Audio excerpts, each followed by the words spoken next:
In today's video, I'm going to show you how to press rhinestone transfers using a heat press. Rhinestones are super popular right now, so I wanted to make this video to make sure you know how to apply them properly, so that way they actually stay on the garments, so when you sell them to your customers, they have the best results and they don't actually fall off in the wash. Everything you need in this video is going to be down below.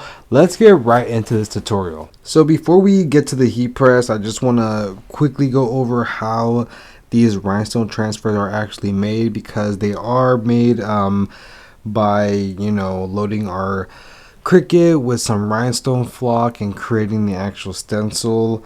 I am going to link a video down in the description that goes over this in super detail, but it's just grabbing that flock, putting it into here. You end up with this. You will just grab some hot fix rhinestones, use your brush tool and tweezers to get it all in there. Then there's your transfer tape, and you end up with this. I do have also a website where you can grab all of this. You can also grab SVG files where you have full alphabets that are customizable. That way you don't have to make any files. You just grab your files that I have, loaded it to Cricut Design Space, send it to your vinyl cutter, and you are good to go. So if you have any questions about the process of creating the actual rhinestone transfers, leave it in the comment section. But like I said, I got you. I will have a video in the description. Alright, so the heat press that I use is going to be a fancier Studio 16 by 24 with the pull-out drawer. This was about $309 on Amazon. I will put it in my storefront for you. That way, you have access to it and all that good stuff. But I highly recommend this one, especially for beginners. The build quality is amazing. I just wanted to, show you which one I use, so that way, you have some type of direction, especially if you are a first-time buyer. But let's go ahead and get this rhinestone transfer press. Let me know if you have any questions so far. Okay, so the first thing we're gonna do is pre-press our t-shirt. The reason why we do that is to make sure we take out any moisture that might be in the shirt. If you're curious about the blank we're using, this is a 6.5 ounce heavyweight LA apparel. If you are curious, I do love this shirt. I do also like the Shaka ones, the drop shoulder. But let's go ahead and pre-press this, and I do have the heat press set at 330 degrees. We're gonna do about 15 to 20 second pre-press, and then we're gonna do also another 15 to 20 second press with the rhinestones. So there we go. Just don't forget to pre-press no matter what garment you're using, mainly because we just want to make sure our customers have the best experience, especially with the rhinestone garments. These are very delicate, and we just want to make sure we're doing our part when we are making these, because like I said, we got to make sure our customers have the best experience.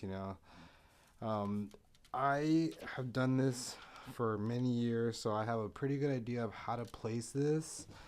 But there are t-shirt rulers if you are curious, how far apart, inch-wise these designs are supposed to be. But typically it's like 3 to 4 inches down is a good way to, know that you have your stuff in a good position. But I think this is good. But let's go ahead and press this for 15 to 20 seconds. If you have any questions up to this point, go ahead and leave it in the comment section. We're going to peel really, really slow just to make sure all the stones adhere properly.